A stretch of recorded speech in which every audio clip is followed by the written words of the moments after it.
தெரிந்த இந்தியாவில் சமூக நீதி பேசிய தலைவர்கள், எழுதிய தலைவர்கள், நடைமுறைப்படுத்திய தலைவர்கள் ஏராளம். காமராஜரை குறைத்து மதிப்பிட முடியாது.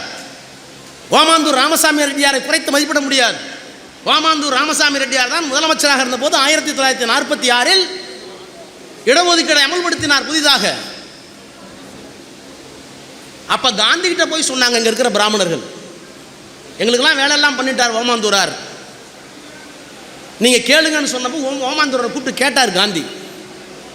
காந்தி கிட்ட சொன்னார், இல்லை இத்தனை ஆண்டு காலமாக அவர்கள் படிக்காமல் இருக்கிறார்கள், உத்தியோகத்திற்கு போகாமல் இருக்கிறார்கள், அவர்களுக்கு முன்னுரிமை கொடுத்திருக்கிறேன் தவிர பிராமணர்களுக்கு இடம் இல்லை என்று சொன்ன பிறகுதான் காந்திக்கே புரிந்தது. அப்ப அவர் காலம் வரை சமூக நீதி இருந்தது, நான் மறுக்கவில்லை. ஆனால் எனக்கு தெரிந்து ஒரே ஒரு தலைமை, பெரியாருக்கு பிறகு அண்ணாவுக்கு பிறகு கலைஞர் என்கிற மனிதர் சாதி ஒழிப்பில் அக்கறை காட்டினார். சமூக நீதி அல்ல, சமூக நீதியை தாண்டிய சாதி ஒழிப்பு கலைஞருக்கு இருந்தது.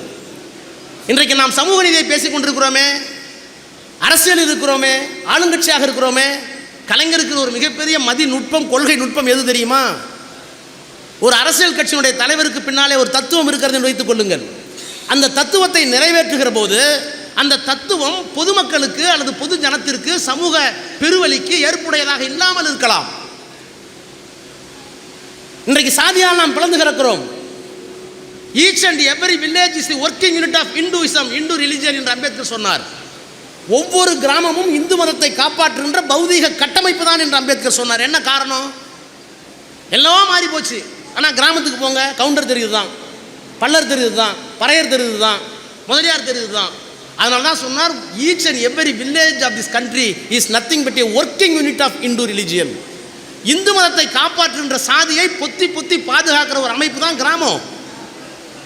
அதை ஒழிக்க வேண்டும் என்று சொன்னால் தேர்தல் அறிக்கையில் சொல்லலாமா? தேர்தல் அறிக்கையில் சாதியை ஒழிச்சு எல்லாத்தையும் ஒரு இடத்துல உட்கார வச்சுன்னு சொன்னால் ஓட்டு போட்டுருவீங்களா? ஏன் இப்போ இவ்வளோ பெண்கள் வந்திருக்கீங்களே, பெண்களுக்கு சொத்துல சம பங்கு கொடுத்தேன்னு தேர்தல் அறிக்கையில் சொன்னால் ஓட்டு போட்டுருவீங்களா? இதெல்லாம் தேர்தல் அறிக்கையில் இருந்துச்சா? ஒரு அரசியல் கட்சியுடைய செயல் திட்டத்தை தேர்தல் அறிக்கையில் சொல்ல வேண்டும். ஆனால் கலைஞர் இதெல்லாம் சொன்னாரா? அருந்தியருக்கு 3% இடஒதுக்கீடு கொடுத்தார்ல, அதை மீதி இருக்கிற ஆதிதிராவிட சமூகத்தில் எதிர்க்கிறார்கள், ஊர்வலம் போகிறார்கள். ஆனால் கலைஞர் கருத்து கேட்டாரா? கேபினெட்ல வச்சாரா? அமைச்சரவை கொண்டு போனாரா? சட்டமன்றத்துக்கு கொண்டு போனாரா?